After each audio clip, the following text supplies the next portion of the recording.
ម្សិលមិញអតិថិជនរបស់យើងគាត់បានកំងឡាន model RWB 964នៅក្នុងលេខរៀងទី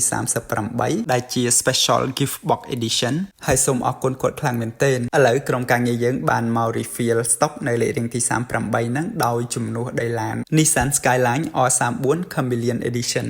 សូមជម្រាបអ្នកទាំងអស់គ្នាថាពីលេខ31រហូតដល់លេខ40នៅក្នុងម៉ាស៊ីនទិញឡាន model ស្វ័យប្រវត្តិហ្នឹងគឺសិតតែជាឡាន model gift box ពិសេសនិង limited edition ដែលអ្នកទាំងអស់គ្នាអាចទិញជាអនុស្សាវរីយ៍សម្រាប់ខ្លួនឯងឬក៏សម្រាប់អ្នកដែលជាទីស្រឡាញ់របស់អ្នកទាំងអស់គ្នាសម្រាប់អ្នកដែលស្រឡាញ់ឡាន model ឬក៏ជា collector ដែលចូលចិត្ត collect ឡាន model បែប premium ភាគច្រើននៅលើប្រអប់របស់ gift boxដែលស្អាតទាំងអស់ហ្នឹងគឺពណ៌ខ្មៅឬក៏ពណ៌ដែលយើងមិនអាចមើលឃើញឡាន model អញ្ចឹងទាំងអស់គ្នាបើសិនជាអ្នកទាំងអស់គ្នាទៅ machine ទិញឡាន model ស្វ័យប្រវត្តិនឹងរួចហើយអ្នកទាំងអស់គ្នាអាច scroll មើលនៅលើ screen ហើយរកពាក្យថា special box អ្នកទាំងអស់គ្នានឹងបានឃើញរូបឡានដែលនៅក្នុង gift box ហ្នឹងហើយអញ្ចឹងទាំងអស់គ្នារកពាក្យថា special box អ្នកទាំងអស់គ្នានឹងបានឡាន model ដែលគុណភាព premium អញ្ចឹងនៅពេលដែលយើងទិញចេញពី machine ទិញឡាន model នឹងរួចហើយអ្នកទាំងអស់គ្នា unboxing ទៅអ្នកទាំងអស់គ្នានឹងបានឃើញឡានដែលគុណភាពស្អាតខ្លាំងមែនទែនហើយរំភើបដោយសារពេលខ្លះយើងអត់បានឃើញឡានមែនទែន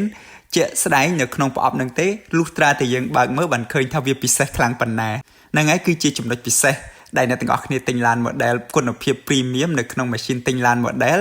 ដែលជា gift box ឬក៏ special box ដែលយើងជ្រើសរើសពិសេសសម្រាប់សម្រាំងជូនអ្នកទាំងអស់គ្នាជម្រាបថា machine ទិញឡាន model ស្វ័យប្រវត្តិរបស់យើងមាននៅក្នុងផ្សារជីបម៉ុង271 Mega Mall ជាន់ទី3អញ្ចឹងកុំភ្លេចទៅសាកល្បងទាំងអស់គ្នាណា